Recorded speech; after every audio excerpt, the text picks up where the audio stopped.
한 주의 가운데서 뜨거운 정치 현안을 본격적으로 토론합니다. 매주 수요일에 만나는 본격 토론.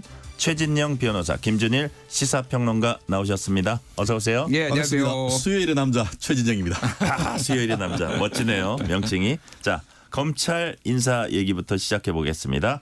검찰총장 지시로 김건희 여사 수사에 속도를 내던 참이었습니다. 왜 지금 서울중앙지검장 차장검사들 인사를 단행했을까요?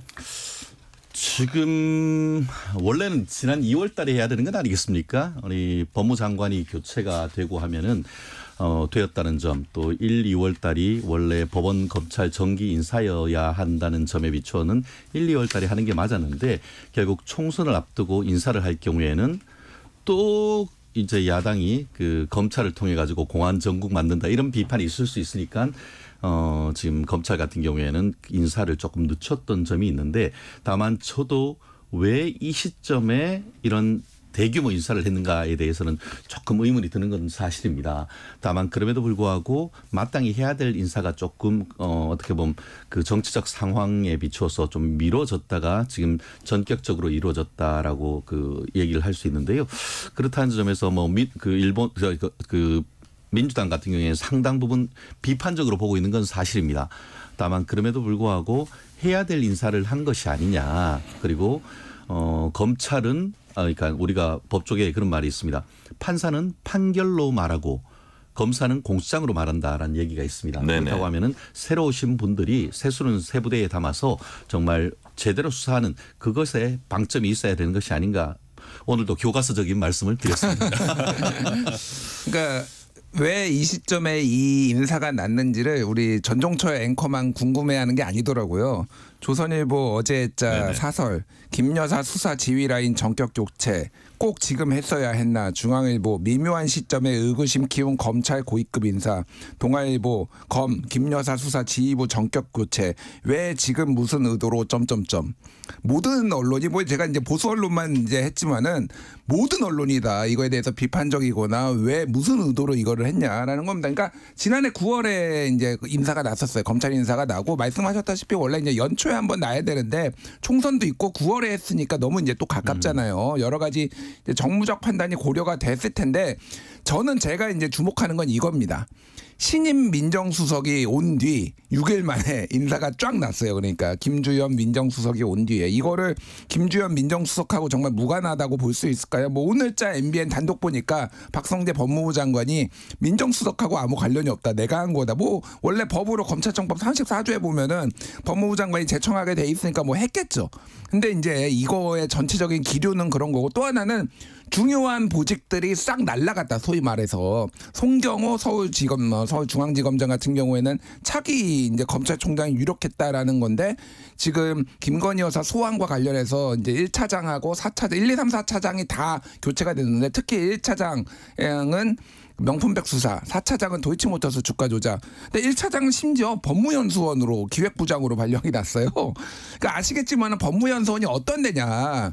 유배지입니다. 한동훈 장관이 문재인 정부 때 이제 한동훈 검사가 유배당하고 뭐 이성용 검사도 뭐 검찰총장 윤석열 검찰총장 때 유배당하고, 그러면은 1차장 검사를 유배를 보낸 데는 이유가 있을 거 아닙니까? 이거 인사로 얘기한 거예요. 김건희 소환하지 마. 김건희 여사 건드리지 마. 아무것도 하지 마. 라고 해석을 안 하고 다른 걸로 해석을 할 수가 있을까요, 이거를? 자, 소환 여부 그게 제일 궁금할 것 같아요. 지금 김준일 평론가께서는 이 인사로 보면 소환을 못할 거다 이렇게 보신 거거든요. 네네. 어떻게 보세요? 소환 그 전에 무슨 날렸다. 아니 승진해서 날리는 케이스가 있습니까?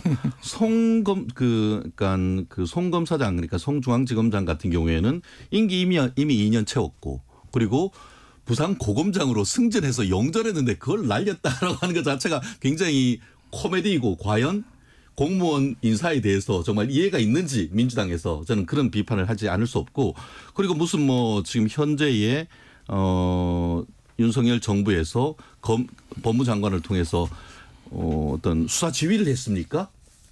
그리고 또 뭐 옛날에 그 열심히 수사를 하는데 아까 얘기하는 것처럼 뭐 박찬호 공공수사 부장이라든가 한동훈 전 반부패 부장을 정말 날려버린 그런 인사를 했습니까?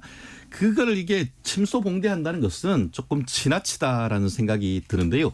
다만 시점이 조금 더 빨랐으면 하는 것. 총선이 있은 직후 정도나 이럴 때 했다고 하면 이런 논란이 없었을 텐데 하는 얘기를 할 수밖에 없는 것 같고요.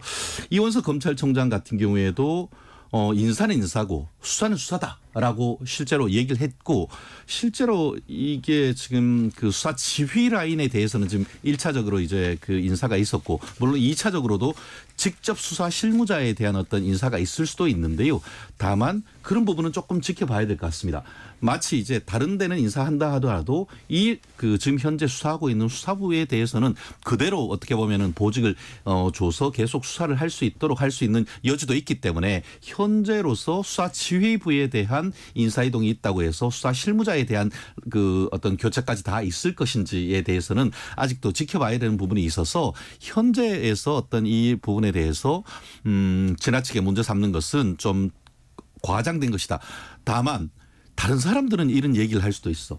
그렇지만 민주당에서 추미애 장관이나 이런 분들이 이런 얘기를 한다는 것은 어불성설이다. 그런 얘기할 자격이 없다라고 저는 얘기하고 싶습니다. 김건희 여사 소환 여부는 어떻게 될 것 같아요? 소환 가능성이 저는 높다고 봅니다. 지금 현재 그렇지 아니할 경우에는 특검에 대한 어떤 요청이 상당 부분 있기 때문에 그런 부분을 종합적으로 어떻게 보면 수사는 수사대로 하는 거지 정부적 어떤 평가가 들어가면은 저는 안 된다라고 생각을 하는데요.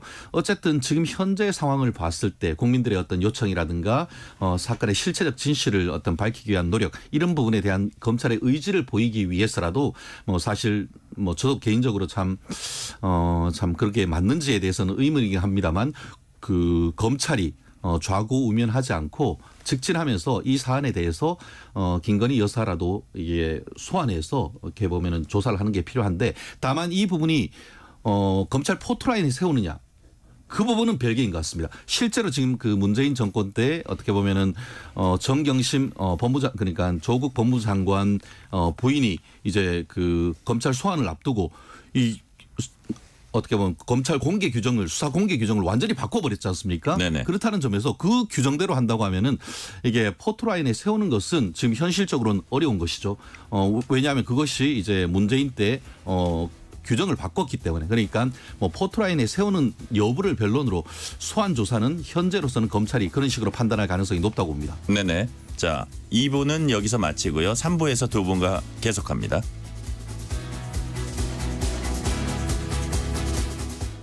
3부에서도 계속 이어갑니다. 소환 여부 거기에 대해서 좀 하실 말씀 있으시면서요. 그러니까 지금 이렇게 보면 될 것 같습니다. 이제 조사가 있으면 크게 이제 대면 조사와 서면 조사가 있는 거죠. 그리고 그 대면 조사 안에 검찰청 소환 조사하고 제3의 장소에서 이제 조사를 하는 게 이렇게 좀 분류를 하면 될 것 같은데. 자, 지난 1월에 올해 1월에 송경호 서울중앙지검장 교체설이 나왔었어요. 그때 언론에 이제 보도가 됐는데 이원석 검찰총장이 막았다. 뭐 이런 내용들이 있었습니다. 그래서 지금 한 5개월 뒤에 이제 된 건데 그때 얘기가 나왔던 게 뭐냐면은 검사들이 이제 부글부글 끓는다. 왜 김건희 여사 우리가 소환 조사도 못하냐. 이거 최소한 무혐의를 하든 뭘 하든 조사는 해봐야 되는 거 아니냐라는 기류가 있었고 그거에 대해서 이제 의지를 밝혔는데 그렇게 됐다라는 거예요.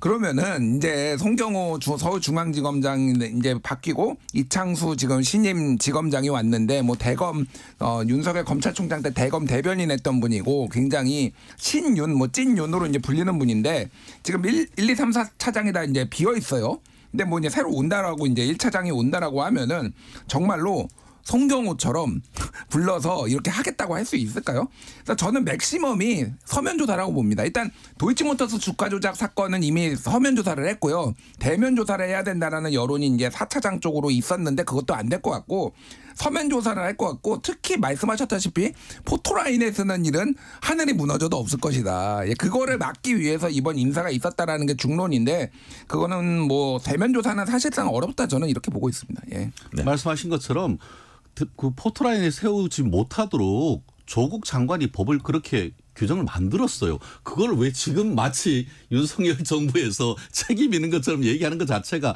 본질이 잘못됐죠. 자, 다음 질문 넘어갈게요. 홍준표 시장이 검찰 인사 관련해서 이런 말 했습니다. 자기 여자 지키는 건 상남자의 도리다. 이거 진심인가요? 그러니까 제가 홍준표 시장을 조금 이제 좋아하는 이유가 있어요. 이분은 명확합니다. 아주 명쾌하고요. 돌려서 해석할 여지가 없어요. 그러니까 이 상황에서 상남자라는 얘기가 왜 나오는지 잘 모르겠어요. 그러면서 노무현 전 대통령이 뭐 장인이 좌익이라고 제가 뭐 아내를 버려야 됩니까? 뭐 이 사례를 지금 붙이셨는데 아니 노무현 그때 후보가 뭐 아내가 좌익 뭐 장인이 좌익이니까 검찰 인사를 막았나요? 아니 그러니까 붙일 걸 붙여야죠. 그러니까 그리고 지금 국민이 다 특검을 요구하고 있고 지금 엄정한 수사를 요구하고 있는데 그럼에도 불구하고 이렇게 한 데는 이유가 있죠. 그러니까 예전에 윤석열 대통령하고 총선 뒤에 4시간 동안 독대하고 그런 다음에 그 전후로 해가지고 뭐 폐쇄자 이렇게 하면서 한동훈 장관 비판하고 뭐 이런 일련의 맥락들을 봤을 때는 주류의 마음을 얻겠다. 그래서 내가 차기 대권에 도전하겠다라는 게 좀 명확합니다. 근데 제가 이분 홍준표 시장을 좀 종잡을 수가 없는 게 그 청년의 꿈이라는 플랫폼에 여러 그 답변들을 올리잖아요. 예. 추미애 지금 당선자 국회의장 할 만하다. 예, 그 최근의 얘기예요. 최근의 얘기잖아요. 예. 지금 추미애는 지금 탄핵하겠다고 나오고 있는데 대통령 탄핵하겠다고 나오고 있는데 또 국회의장 할 만하다 이렇게 얘기하고 있고 이준석은 인재입니다. 함부로 대하면 안 됩니다. 또 뭐 이준석에 대해서 평가를 했는데 이준석 대표에 대해서 이준석은 지금 엊그저께 T익스프레스 이런 거 페이스북에 써가지고 탄핵 지금 시사하는 이런 발언하고 있고 그리고 윤석열 대통령이 본인 만나려고 하면은 사과부터 해라 이런 거예요. 그러니까 이분은 홍준표 시장은 그때 달라요. 유불리를 그냥 맨날 표변하는 분이다. 참 그래서 투명해서는 좋은데 신뢰가 참 안 간다 메시지에 뭐 이렇게 말씀드리겠습니다. 아마 검찰 선배로서 또 후배인 검찰 출신 대통령에 대한 좀 안타까움 이런 얘기를 했거나 아니면 평소 때 본인이 애처가라서 그 윤석열 대통령도 또 그런 마음으로서 김건희 여사에 대한 어떤 도리 이런 부분을 좀 얘기하는 것이 아닌가 싶은데요. 뭐 어떤 개인적인 친구끼리 얘기는 할 수 있겠습니다만 지금 어떻게 보면 여권 중진으로서 그리고 또 그 대구 시장으로서 과연 이런 말씀을 하시는 것이 적절한지에 대해서는 좀 의문인 것 같은데요. 마치 지금 홍 시장께서 한동훈 전 비대위원장을 이른바 계속 까면서 오히려 몸집을 키워줬다라는 그런 비판이 있는 건 아니겠습니까? 그런 것처럼 이런 식으로 얘기해서 마치 윤석열 대통령을 좀 쉴드 쳐주는 그런 느낌이 있습니다만 과연 그것이 진짜 어떤 대한민국 정부와 윤석열 정부의 어떤 성공을 바라는 것인지에 대해서는 역풍이 불 수 있다는 점에서 이런 부분에 있어서는 적절치 않은 비유였다. 다만 이런 시각이 여권 내에서는 있다. 이런 정도로는 좀 의미가 있지 않나 생각합니다. 이거 하나만 더 붙이면은 그 상남자 뭐 요거가 논란이 되니까 페이스북에 또 올렸어요. 뒤에. 네. 그러면서 수사를 덮으라는 게 아니라 제대로 수사라는 거다. 이게 덮어지는 사건이냐? 나는 검찰 인사와 연관지어 한마디도 말한 일이 없는데 대한민국 기자분들 내 말을 검찰 인사와 연결하니 참 똑똑하다. 자, 잘 알겠습니다. 그다음 질문 넘어갈게요. 한동훈 전 위원장이 원희룡 전 장관 만났습니다. 원 전 장관이 먼저 만나자고 했다는데 방금 저 전화 연결했던 이상민 의원은 뭐라 그랬냐 하면 소원해진 대통령과 한 전 위원장 관계를 자기가 중재하려는 아마 대화가 주로 오갔을 거다. 어떤 대화가 오갔을까요? 저는 윈윈 어떤 미팅 아니었나 하는 생각이 드는 것 같습니다. 어떻게 보면은 한동훈 비대위원장 입장에서도 지금 정치적인 어떤 재개를 모색하는 그런 시기에 있고 또 원희룡 전 그 국토부 장관 같은 경우에도 뭐 사실은 어떻게 보면 이번에 낙선을 했습니다만 윤석열 대통령 비서실장으로 강력한 후보로 올랐다가 뭐 여러 가지 논란 속에서 물밑으로 가라앉았었는데 엊그제에 있는 이 모임으로 일약 어떻게 보면 원희룡이라는 이름을 아주 강하게 어떻게 보면 국민들한테 어필했던 점이 있는 것 같은데요. 거기다가 지금 그 한윤 갈등의 중재자 역할을 해서 옥동자를 낳는다라고 한다고 하면은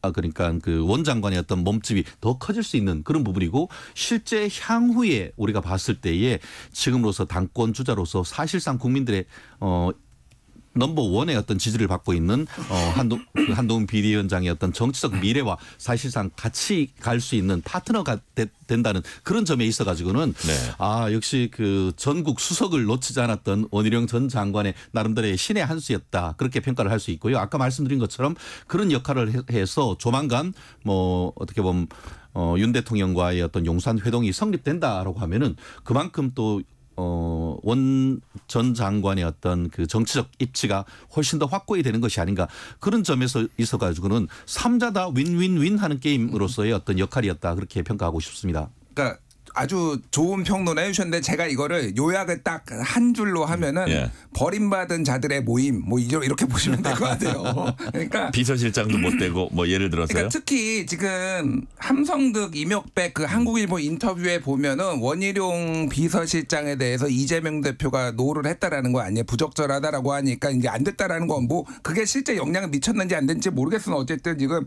윤석열 대통령으로부터 이제 내침을 당하고 그런 거고 뭐 한동훈 비대위원장이 지금 윤석열 대통령과 관계 안 좋으니까 버림받은 사람들끼리 잘해보자 우리. 그리고 이거는 차기 당권 뭐 아무래도 그거를 연결 안 지을 수가 없는 거죠. 그러니까 이게 지금 직접적인 대화를 나누지 않았더라도 네.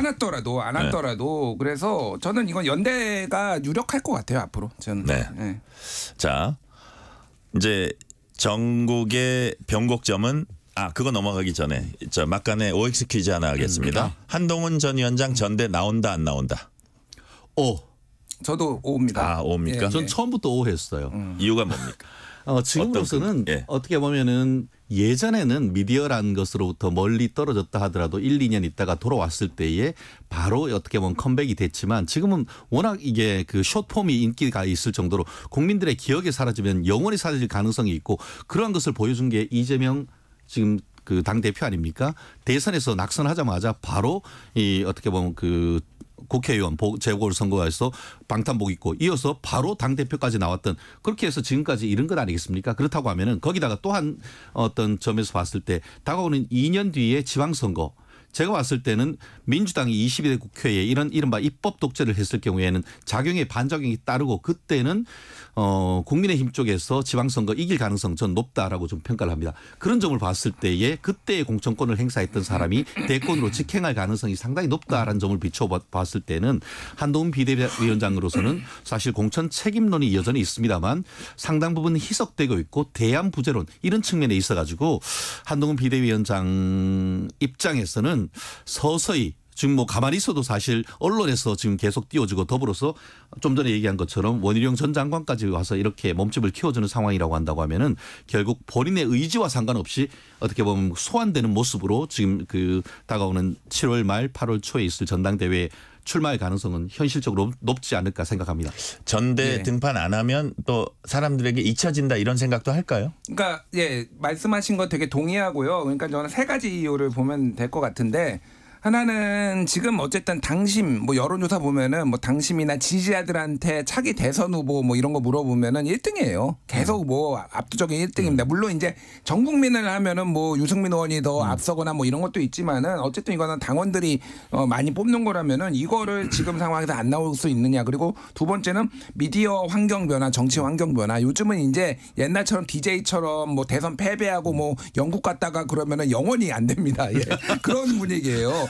외국 갔다 와서 잘 풀리신 분이 별로 없어요. 뭐 이낙연 대표가 대표적인 분이고 요즘은 그런 분위기가 아니고 세 번째가 중요한데 적절한 타이밍이 없어요. 언제 그러면은 뭐 이제 복귀할 거냐. 그러면은 이제 지방선거가 있는 건데 그럼 갑자기 뭐 서울시장에 나올 거냐. 뭐 그럼 공천을 줄 거냐. 그때 당대표가 누구냐에 따라서 그리고 보궐선거가 내년에 있을 가능성이 높아요. 선거법 위반으로 지금 뭐 조사받는 분도 막 있고 이럽니다.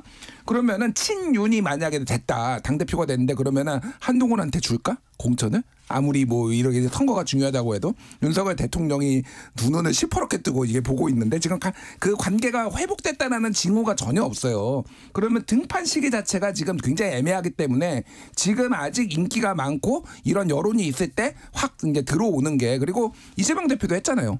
이재명 대표도 보궐선거 한 다음에 바로 당대표하고 지금 뭐 또 두 번째 한다니까 정치권의 뉴 노멀입니다. 이거는 그러니까 끊임없이 뭔가를 해보는 게 이게 뉴 노멀이라서 저는 굉장히 높은 확률로 그리고 뭐 고양이 티셔츠 입고 SF 소설에도 갑자기 뜬금없이 읽으시는데 뭐 다 이유가 있는 거 아니겠습니까? 그러니까 책을 집에서 읽을 수도 있는데 도서관 가서 읽으셨어요? 아니 도서관에서 책 읽는 게 뭐가 잘못됐습니까? 아니 잘못됐다는 게 아니라 그게 개연성이 좀 있지 않냐. 아니 하루 뭐 종일 이런. 집에 있으면은 저도 못할 것 같아요. 저랑 나이가 뭐 비슷하고 우리 김준일 평론가님하고도 비슷한데 일상 하나 하나하나가 여전히 그 언론에 관심이 있는 걸 보면은 본인의 의지와 상관없이 마치 지난 12월 달에 본인 의지와 상관없이 당대표로 끌려왔듯이 이번에도 소환될 가능성이 높은데 그런 점에서는 우리 김준일 평론가님과 싱크로율 100% 맞추인 것 같습니다. 자, 다음 질문 넘어갈게요. 야권에서 최근 대통령 탄핵을 부쩍 많이 시사하고 있습니다.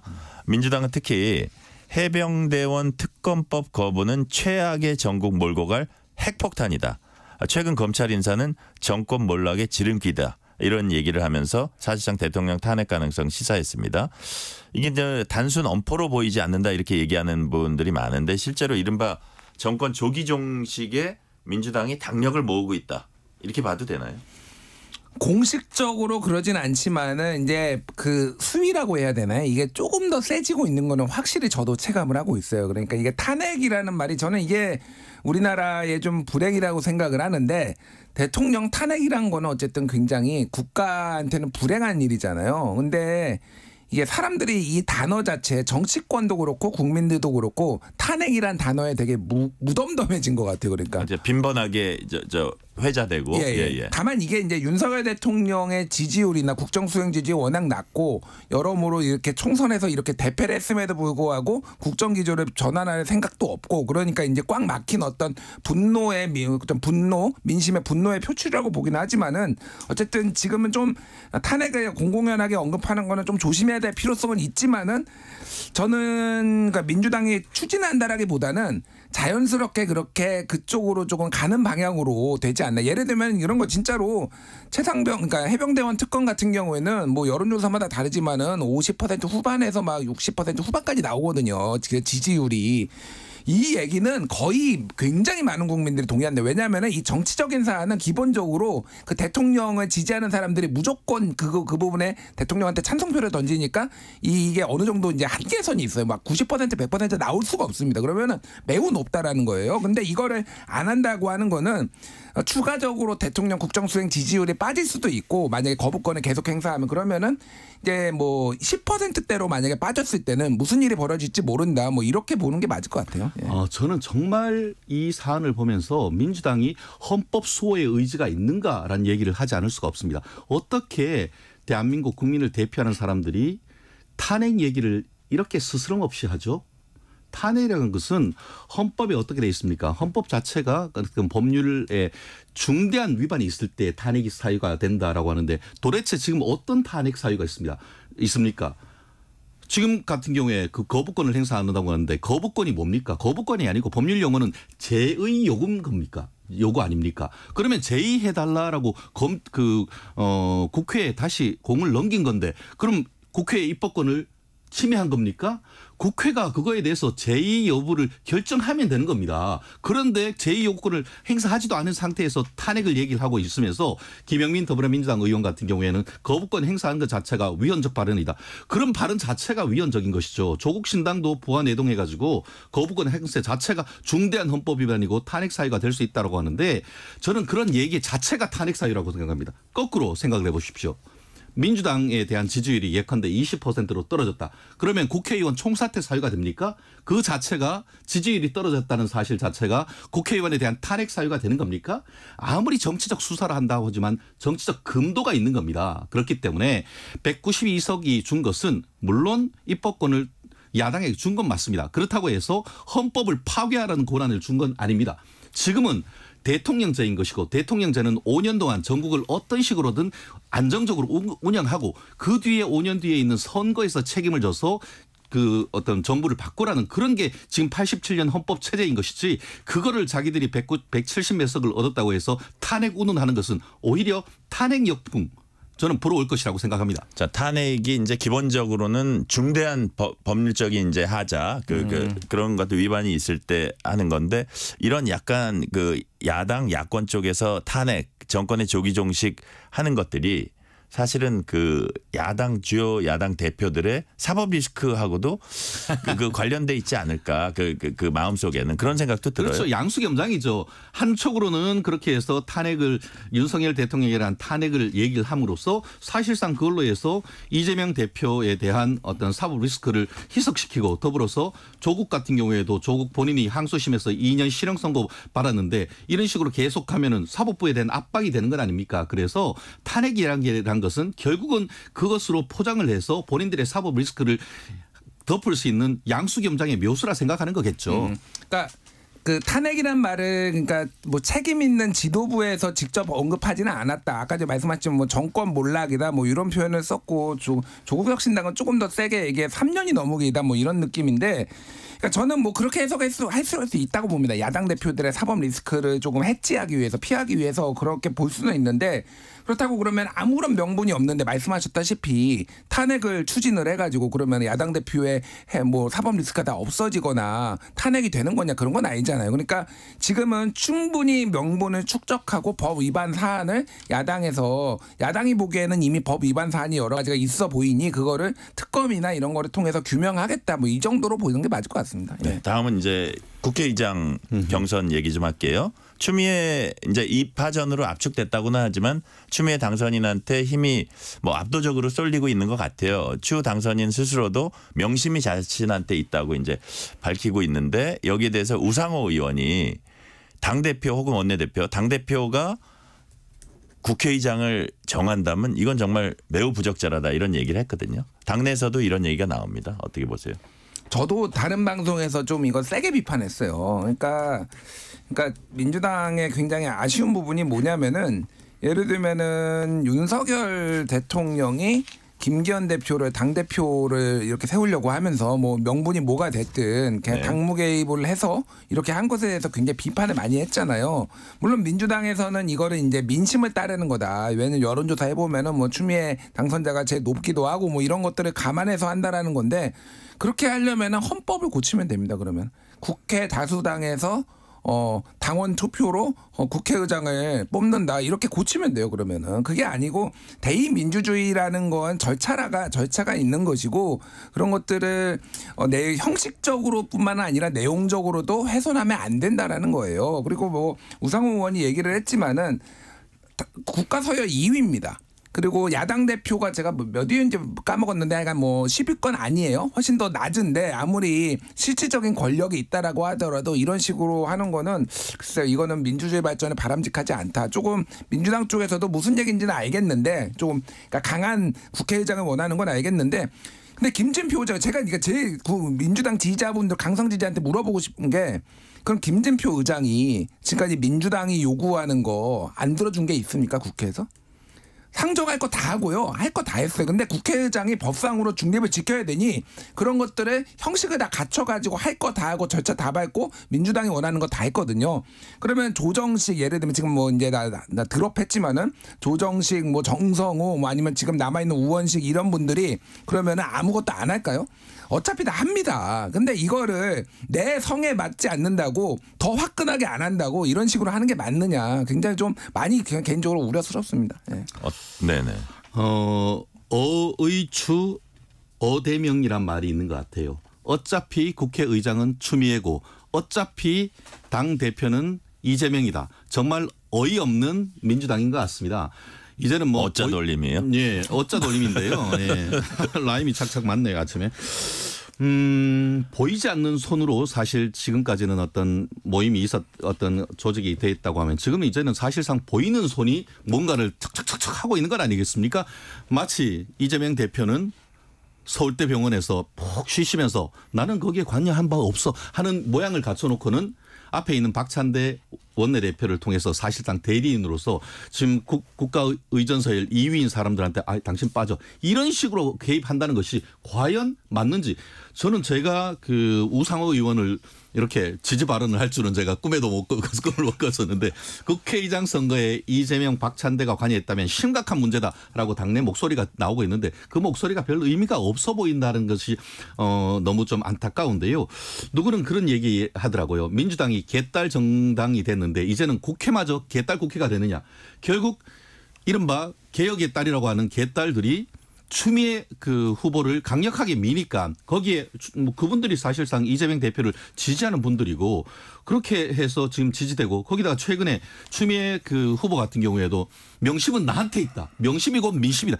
이렇게 대놓고 얘기한다는 것이 우리 시천말로 쪽팔리는 거 아닙니까? 국회의장이 그런 얘기를 한다는 게 저는 제 상식적으로 납득이 안 됩니다. 국민들 눈에서도 저는 이게 납득이 전혀 안 된다고 생각합니다. 어떤 얘기도 했냐면 추미애 당선인이 자기가 의장되면 이재명 대표 대권 가도에도 도움이 될 거다. 이런 취지로 얘기했어요. 그럼 만약에 그렇게 되면 여당에선 당연히 이제 반발을 세게 할 텐데 이제 22대 국회 모습 어떻게 전망을 하십니까? 말씀드렸잖아요. 개딸 국회. 그렇게 되는 거 아닙니까? 이재명 친 이재명으로 똘똘 뭉쳐가지고 이재명 대통령 만들기 국회로 나갈 가능성이 있고 만에 하나 지금 뭐 수원지방검찰청에서 이른바 쌍방울 대북 송금 그 수사를 하고 있는데 그 부분과 관련해서 만약에 뭐 아직까지는 예측입니다만 어떻게 보면 다시 한번 구속영장을 청구를 한다 했을 때에 국회의장이 이런 부분 막 거부하고 막 이런 사태가 발생하지 않을까 하는 생각이 드는데요. 말은 지금 민주당은 윤석열 대통령에게 대한 협치하라라고 하면서 본인들은 독주하고 독재하겠다는 이런 얘기 결국 아까 말씀드린 것처럼 이런 식으로 나아갔을 때에 2년 뒤 지방선거 3년 뒤 대통령 선거에 민주당이 이길 수 있을지 잘 나가실 때 자중하시라는 말씀 드리고 싶습니다. 두 가지를 보는데 하나는 2009년에 추미애 의원이 환도위원장 할 때 그때 네. 민주당에서 굉장히 반대를 했음에도 불구하고 한나라당하고 손잡고 그냥 일방적으로 문 닫아버리고 통과시켰거든요. 그러니까 본인이 마음 먹으면은 그게 뭐 한나라당이든 민주당이든 그냥 원래 하시는 분이에요 그냥. 저런 마음 저런 의미도 있더라고요. 예, 그러니까 뭐 어떤 마음을 뭐 이제 생각할지 그것도 주목하는 거고 또 하나는 이분이 탄핵 전문가입니다. 노무현 대통령 탄핵도 추진하고 박근혜 대통령 탄핵도 추진하고 그래서 아무래도 탄핵 전국으로 들어가지 않을까 개인적으로 참 여러모로 참 활극이 벌어지지 않을까 그런 생각을 합니다. 예. 자, 국민의힘 총선 백서특위 회의에서 한 서울 출마자가 이런 말을 했다고 합니다. 하루빨리 국민의힘이 갖고 있는 대국민적 밉상 이미지를 걷어내야 한다.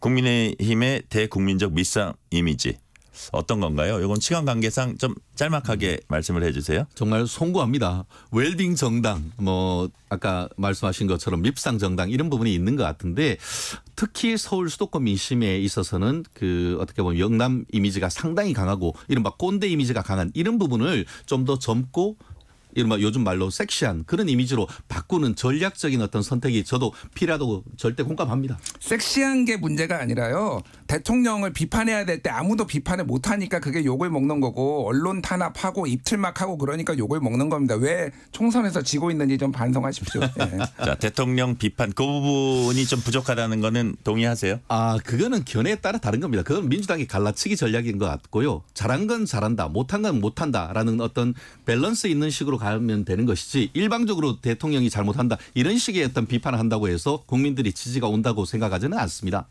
네. 본격 토론 오늘은 여기까지입니다. 최진영 변호사, 김준일 시사평론가였습니다. 감사합니다. 고맙습니다. 감사합니다.